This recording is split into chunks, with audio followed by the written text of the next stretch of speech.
Pour accéder à votre plateforme Moodle, connectez-vous à MBN à l'aide de votre compte personnel.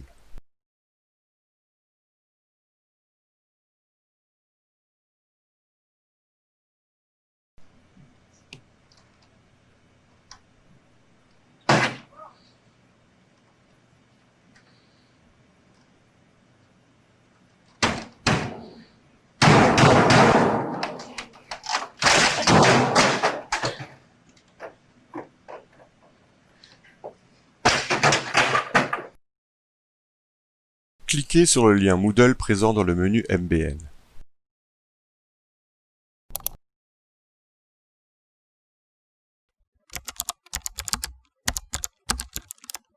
Dans un premier temps, regardons comment sont organisés les cours sur Moodle et ouvrons la page d'accueil du site. Dans les espaces de cours enseignants, accédons à notre espace personnel.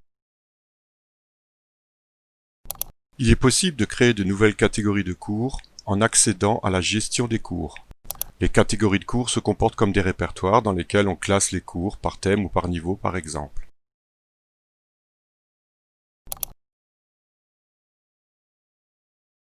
Sélectionnons l'action Créer une sous-catégorie, puis nommons-la grâce à la boîte de texte. Puis enregistrons cette nouvelle catégorie. Vérifions que la catégorie a bien été créée et revenons à la page du tableau de bord de notre espace personnel.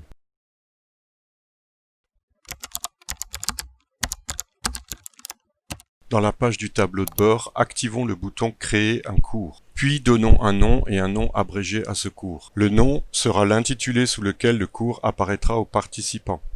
Il s'agit d'une simple étiquette de présentation. Le nom abrégé est un identifiant unique qui n'apparaîtra qu'au créateur du cours. Il ne peut pas y avoir plusieurs cours avec le même nom abrégé. Sélectionnons maintenant la catégorie dans laquelle sera classé notre cours.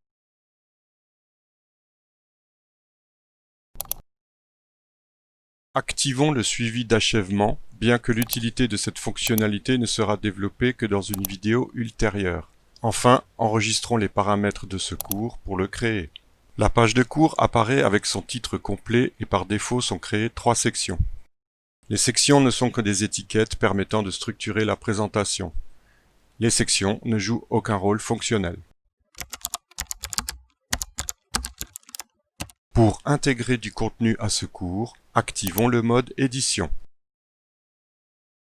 Modifions une étiquette de section en cliquant sur l'icône représentant un crayon.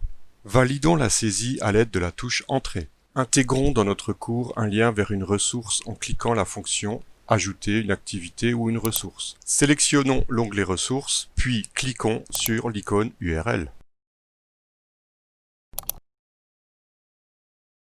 Modifions l'étiquette de notre lien, puis copions l'adresse de notre ressource.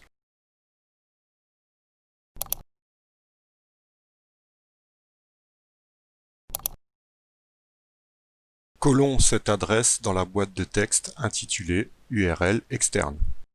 Pour coller l'adresse, il est possible d'utiliser la combinaison de touches CTRL-V, ou bien il est possible d'activer l'aide contextuelle grâce à un clic droit. Enregistrons nos informations pour créer notre lien sur la page de cours. Testons en situation le fonctionnement de notre lien en prenant le rôle de l'élève.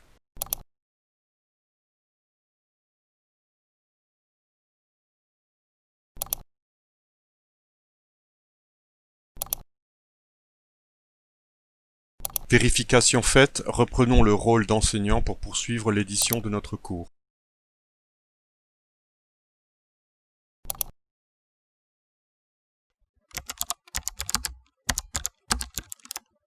Toujours en cliquant sur le lien Ajouter une activité aux ressources, ouvrons l'onglet Ressources, puis sélectionnons l'icône Fichier. Modifions l'étiquette de ce lien. Pour insérer des caractères spéciaux, il est possible d'utiliser la combinaison de touches Windows, .virgule, ou bien il est possible d'activer l'aide contextuelle grâce à un clic droit et choisir la fonction Emoji.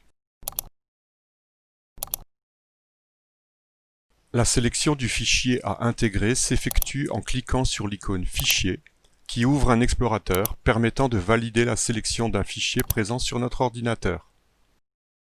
Le fichier est alors chargé sur notre page de cours.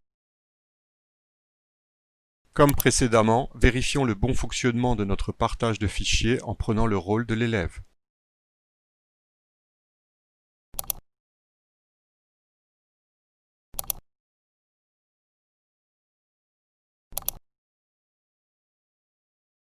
Puis reprenons le rôle d'enseignant pour poursuivre l'édition de notre cours.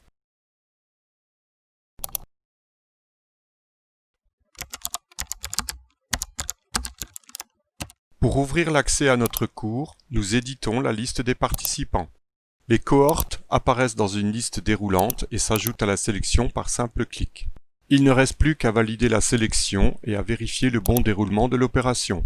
Il est à noter, et c'est regrettable, que la liste des participants ne mentionne pas la cohorte d'origine. La fonction sauvegarde apparaît dans le menu déroulant des outils du cours. Gardons les réglages par défaut et passons directement à la dernière étape des paramétrages de la sauvegarde. Une fois la sauvegarde effectuée, nous accédons à la zone de sauvegarde d'où il est possible de télécharger un fichier contenant le cours. Ce fichier permet de restaurer un cours sur son espace personnel suite à une suppression, ou bien ce fichier peut être partagé pour qu'un collègue importe ce cours sur son espace personnel.